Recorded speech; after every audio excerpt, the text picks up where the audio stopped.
सवाल रहेको छ, अध्यात्म, धर्म, संस्कृतिमा के समानता छ, के फरक छ, किन अलग अलग प्रयोग गरिएको हो? यी तीनवटा शब्दहरूलाई संक्षिप्तमा जानकारी भए राम्रो हुन्थ्यो। हरि ओम, धन्यवाद सवालको लागि। हामी यसको अन्तर्विषयभित्र पसौँ। अध्यात्म, आत्मा, परमात्मा, परब्रह्म, सृष्टि, सृष्टिकर्ता, अस्तित्व, ब्रह्माण्डको मूल स्रोत तथा अन्तिम सत्य जस्ता पराभौतिक विषयहरूको अन्तर्विषयहरूको खोज तथा अनुसन्धान गर्ने र प्रयोगात्मक अभ्यासको माध्यमबाट, प्रयोगात्मक अभ्यास शरीरमा पनि हुन्छ, ल्याबोरेटरीमा पनि हुन्छ। अध्यात्मको प्रयोगात्मक अभ्यास चाहिँ शरीरमा हुन्छ। ध्यान साधना, योग साधनाबाट यो प्रयोगात्मक अभ्यासको माध्यमबाट ब्रह्माण्डको मूल स्रोत, अन्तिम सत्य तथा अन्तिम गन्तव्यसम्म पुग्न मद्दत गर्ने सबै विज्ञानहरूको पनि विज्ञान महाविज्ञान हो अध्यात्म विज्ञान। अध्यात्मका विषयहरूको अन्तिम गन्तव्यसम्म पुग्न हर प्रकारले मनुष्यका 5 प्रकारका शरीरहरू, भौतिक शरीर, मानसिक शरीर, भावनात्मक शरीर, बौद्धिक शरीर, चेतनात्मक शरीर तथा आत्मिक शरीर शुद्ध, सक्रिय, जागृत, सन्तुलित तथा व्यवस्थित र विकसित हुनु अपरिहार्य हुन्छ। अध्यात्मका विषय, यी अन्तर्विषयहरूको जानकारी पाउनको लागि हामीले श्रृङ्खलाबद्ध रूपमा हाम्रा सबै शरीरका आयामहरूको विकास गर्नु अपरिहार्य हुन्छ। अध्यात्म विज्ञानको विषय यो हो। धर्म हर प्रकारले मनुष्यको शरीर, मन, भाव, बुद्धि, चेतनालाई स्वस्थ, शुद्ध, सक्रिय, जागृत, सन्तुलित तथा व्यवस्थित र विकसित गराएर अध्यात्मका अन्तर्विषयहरूको खोज गर्दै ब्रह्माण्डको अन्तिम सत्य तथा अन्तिम गन्तव्यसम्म पुर्याउन मार्गनिर्देश गर्ने मूल मार्ग हो धर्म र संस्कृति। संस्कृति धर्मको मार्गमा निष्ठापूर्वक चल्न सहयोग गर्ने प्रमुख साधन तथा माध्यम हो।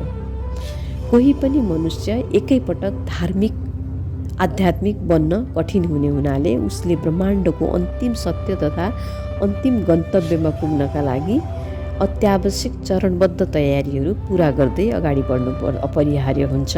क्रमशः संस्कृतिका पाटाहरू, रहनसहन, चालचलन, परम्परा, संस्कार हुँदै हामी समग्र यसलाई संस्कृति भनिन्छ।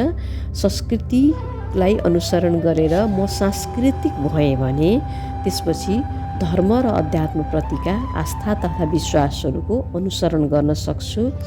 धर्मका मार्गहरू अनुसरण गरेर म धार्मिक हुन सक्छु अनि त्यसपछि म अध्यात्ममा प्रवेश गर्न सक्छु। आध्यात्मिक मूल्य मान्यताहरू, साधनाका विधिहरू अनुसरण गरेर म आध्यात्मिक हुन सक्छु। म आध्यात्मिक भएँ भने मैले मनुष्य भएर मनुष्यको योनिमा जन्मिएर अन्तिम लक्ष्य परमात्मामा एकाकार हुनु तथा मोक्ष निर्वाणमा उपलब्ध हुने मेरो अन्तिम उद्देश्य पुरा गर्नको लागि म योग्य हुन्छु आध्यात्मिक बने भने। त्यसकारण क्रमशः पहिला मानिस सांस्कृतिक बन्छ। आफ्ना समाज, परिवारले, राज्यले बनाएका सबैका लागि कल्याण हुने, हित हुने संस्कारहरू मानेर अनि त्यसपछि सांस्कृतिक हुन्छ। सांस्कृतिक भएपछि धर्मको मार्गमा हिँड्छ। धर्मको मार्ग भनेको मनुष्यले गर्ने मानवीय धर्म, कर्तव्यहरू, अनिवार्य जिम्मेदारीहरू, उत्तरदायित्वहरू हुन्। कसैलाई पनि, आफूलाई पनि हानि नपुगोस्, अर्कोलाई पनि हानि नपुगोस्, म आफ्नो पनि विकास गरौँ, अर्काको पनि विकास गरौँ, कुन माध्यमबाट गर्न सक्छु। समग्र मानवीयता नै धर्म हो। तर हाम्रो तीर्थ, व्रत, रहन सहन, पूजा पाठ, कर्मकाण्ड चाहिँ संस्कृति हो। संस्कृति मानेपछि म धर्मको मार्गमा हिँड्नलाई सहज हुन्छु अथवा तयार हुन्छु। संस्कृति नमान्ने मान्छे एकैचोटि धर्मको मार्गमा हिँड्न सक्दैन, किनभने धर्मको मार्गमा हिँड्नलाई धेरै प्रकारका त्यागहरू चाहिन्छन्। सांस्कृतिक भयो भने धार्मिक हुन सक्छ, धार्मिक भयो भने आध्यात्मिक हुन सक्छ, आध्यात्मिक भयो भने त्यसपछि परमात्मामा उपलब्ध हुन सक्छ साधनाहरू गरेर, त्याग गरेर, तप गरेर। यस कारणले यो तीनटाको यस्तो प्रकारको सम्बन्ध तथा अन्तरसम्बन्ध रहेको छ। अब अर्को शीर्षक रहेको छ धर्म र सम्प्रदाय बीच रहेको अस्पष्टता। धर्म संस्कृत वाङ्मयको शब्द हो। यो शब्दको अङ्ग्रेजीमा ठ्याक्कै उस्तै अर्थ लाग्ने शब्द छैन। रिलिजियस साइन्स तथा सम्प्रदाय विज्ञान सम्प्रदायको अध्ययन गर्ने विज्ञान हो, यो धर्म विज्ञान होइन। किनकि धर्म एक अलग सनातन दर्शन हो जसले मनुष्यको नैसर्गिक तथा प्राकृतिक गुण शान्त, प्रेमल, कृतज्ञ, क्षमाशील, सेवाभाव, नैतिकवान, मानवीय, सत्यवादी, अहिंसक आदि अन्तर्विषयहरूको अध्ययन गर्दछ र मनुष्यलाई हर प्रकारले आफ्नो मूल प्रकृति तथा नैसर्गिक स्वभावमा स्थित रहन प्रेरणा र ज्ञान तथा विज्ञान प्रदान गर्दछ। निश्चित प्रकारको रहन सहन, चालचलन, परम्परा, संस्कार, संस्कृति मान्ने मनुष्यको सानो तथा ठुलो समूहलाई सम्प्रदाय भनिन्छ।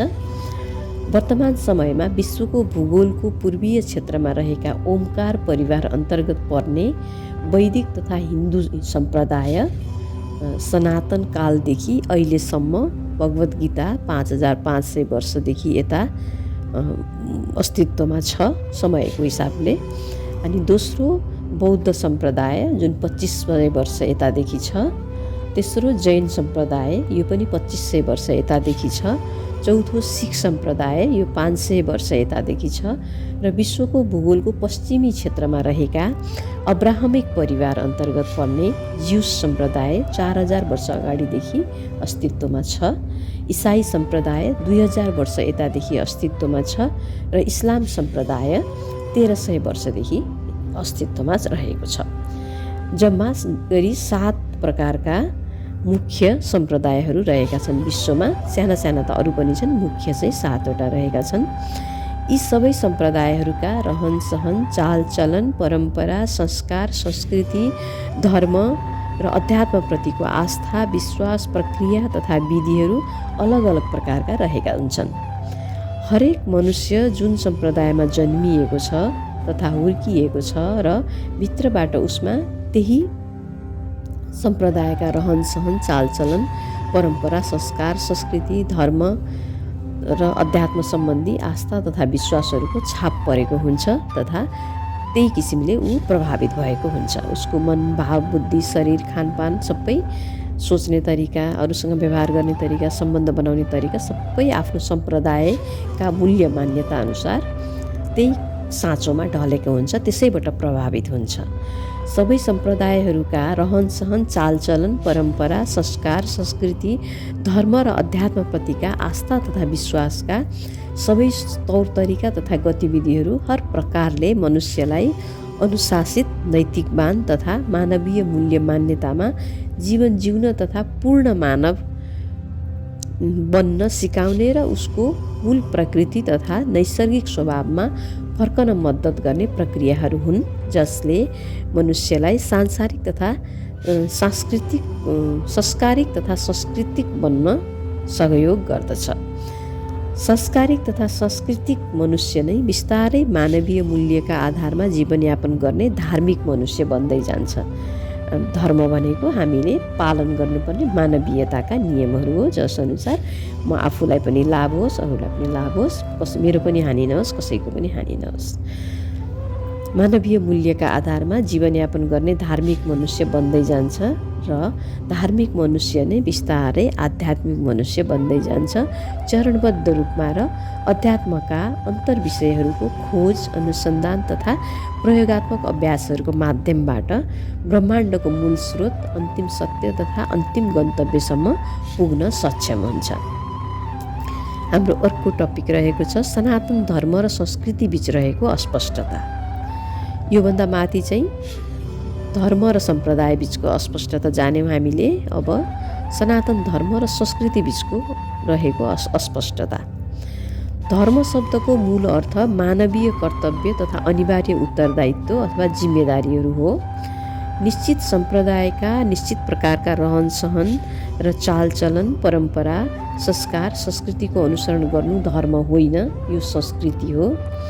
सम्प्रदायका मूल्य मान्यतामा आधारित संस्कृतिहरू निश्चित प्रकारको आस्था तथा विश्वास राख्ने मनुष्यहरूको समूहसम्म मात्र सीमित हुन्छ, तर धर्मको कुनै सीमा हुँदैन, यो संसारभरिका सबै मनुष्यहरूका लागि समान हुन्छ। सनातन अध्यात्मका अनुसार मनुष्यका 5 प्रकारका मूल धर्म रहेका छन्, जसले उसलाई धार्मिक हुँदै आध्यात्मिक व्यक्तिमा रूपान्तरण गरेर ब्रह्माण्डको अन्तिम स्रोत तथा परब्रह्मको अन्तिम सत्य तथा अस्तित्वको अन्तिम गन्तव्यसम्म पुग्न मद्दत गर्दछन्। सनातन शब्दको शाब्दिक अर्थ अनादि अर्थात् आदिकाल अर्थात् प्रारम्भिक समयको ज्ञात नभएको र अन्त्यकाल तथा समापन कालको पनि ज्ञात नभएको भन्ने हामीले बुझ्यौँ। धर्म रीत हो, प्रकृति हो, किनकि ब्रह्माण्डमा स्थित रहेका प्राणी, वनस्पति तथा पदार्थहरूको आफ्नै प्रकारका धर्म हुन्छन्। प्राणीहरूमा कुकुरको धर्म सुरक्षा प्रदान गर्नु हो, घोडाको धर्म सेवा प्रदान गर्नु हो, मनुष्यको धर्म प्रेम, सेवा, क्षमा, दान, पुण्यका सकारात्मक कार्यहरू निस्वार्थ भावले प्रदान गर्नु हो। वनस्पतिहरूमा कागतीको धर्म अमिलो हुनु हो, खुर्सानीको धर्म पिरो हुनु हो, उखुको धर्म गुलियो हुनु हो। पदार्थहरूमा सूर्यको धर्म ताप, प्रकाश, किरणहरू प्रदान गर्नु हो, चन्द्रमाको धर्म शीतलता प्रदान गर्नु हो, पानीको धर्म ठन्डा प्रदान गर्नु हो, शीतलता दिनु हो आदि।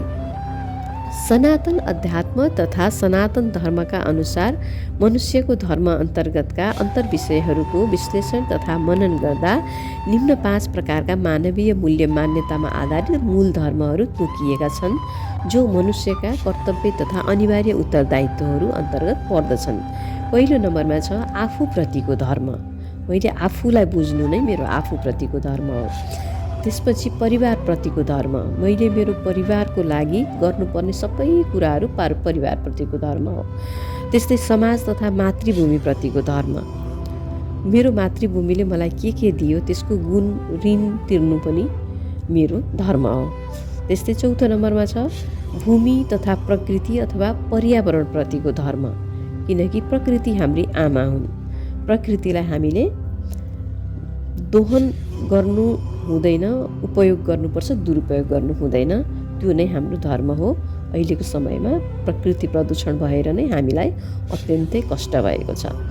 र 5 नम्बरमा जगत तथा परमात्मा प्रतिको धर्म भनिएको छ। परमात्मा प्रतिको धर्म भनेको म मनुष्यको योनिमा जन्मिए, मेरो अन्तिम उद्देश्य श्रीमद् भगवद् गीताका अनुसार मनुष्य योनिमा जन्मिनुको अन्तिम उद्देश्य तथा प्रमुख उद्देश्य साधना, अध्यात्म साधना गरेर परमात्मामा एकाकार हुनु, मोक्षमा उपलब्ध हुनु, जन्म मृत्युको चक्रबाट माथि उठ्नु अथवा संसारको भवसागरबाट पार तर्नुलाई हामीले जगत तथा परमात्मा प्रतिको धर्ममा राखेका छौँ। त्यो साधना विधिहरूबाट हामीले परमात्माको उपासना सेवा गरेर हामी जन्म मृत्युको चक्रबाट माथि उठ्न सक्छौँ।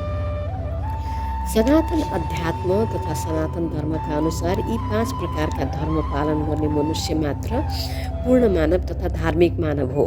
संस्कृति मान्ने मनुष्य सांस्कृतिक हो। यो अनिवार्य छैन कि सांस्कृतिक मनुष्य धार्मिक भएकै होस् तथा धार्मिक मनुष्य सांस्कृतिक भएकै होस्। तर यो केसमा चाहिँ धार्मिक मनुष्य वास्तविक धार्मिक है, यहाँ संस्कृति मान्नेलाई धार्मिक भनिँदैन। मानवीय धर्म पालना गर्ने मनुष्य सांस्कृतिक मनुष्य बन्न सक्छ नै सक्छ। तर संस्कृति मात्रै पालन गर्ने मनुष्य धार्मिक बन्न सक्दैन। धार्मिक बन्नु भनेको मानवीय गुणहरू, सकारात्मक गुणहरू, अरूको पनि भलाइ गर्ने गुणहरू आफूमा भर्नु हो, अरूलाई पनि सहयोग गर्नु हो। दान, पुण्य, परोपकारहरू हाम्रो धर्म अन्तर्गत पर्दछन्। किनकि धार्मिक मनुष्यले प्राकृतिक नियम तथा मूल्यलाई महत्त्व दिन्छ, प्राकृतिक न्यायको सिद्धान्तलाई मूल्यलाई महत्त्व दिन्छ। सबै सम्प्रदाय तथा सम्प्रदायका संस्कृतिहरूलाई समान मूल्य तथा मान्यता प्रदान गर्छ। कसैमाथि सानो ठुलो तथा राम्रो नराम्रो भनेर भेदभाव गर्दैन र आफ्नै 5 प्रकारका मूल धर्महरूको निष्ठापूर्वक अनुसरण तथा पालन गर्दछ।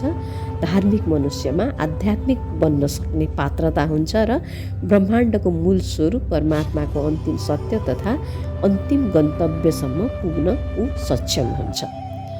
पहिला सांस्कृतिक बन्छ, अनि धार्मिक बन्छ, अनि आध्यात्मिक बन्छ, अनि आध्यात्मिक मान्छे चाहिँ मोक्षमा पुग्न सक्छ। सांस्कृतिक बन्नै पर्छ भन्ने चाहिँ अनिवार्य छैन। सांस्कृतिक नबनिकन पनि मनुष्य धार्मिक बन्न सक्छ। किनभने कसैलाई कुनै धर्मप्रति, त्यो धर्मको आस्था, मूल्य, मान्यताप्रति रुचि नहुन पनि सक्छ, तर उसले मानवीय कामहरू, अरूलाई सेवा दिने कामहरू गरेको हुन्छ। त्यस्तो मान्छे स्वतः धार्मिक हुन्छ र धार्मिक मान्छे नै स्वतः आध्यात्मिक मार्गमा प्रवेश गरेर हाम्रो परमात्मा प्राप्ति अथवा मोक्ष प्राप्तिको मार्गमा अगाडि बढ्न सक्छ। संस्कृति हाम्रो अर्को शीर्षक। संस्कृति के हो भन्ने सन्दर्भमा रहन सहन, चालचलन, परम्परा, संस्कार। मनुष्य जन्मदा सफा सेतो कोरा कागज जस्तो हुन्छ। हुर्कदै जाने क्रममा उसमा आफू जन्मिएको तथा हुर्किएको सम्प्रदायको रहन सहन, चालचलन, परम्परा, संस्कार, धर्म, अध्यात्म सबै विषयका अन्तर्विषयहरूको प्रभाव पर्दै जान्छ।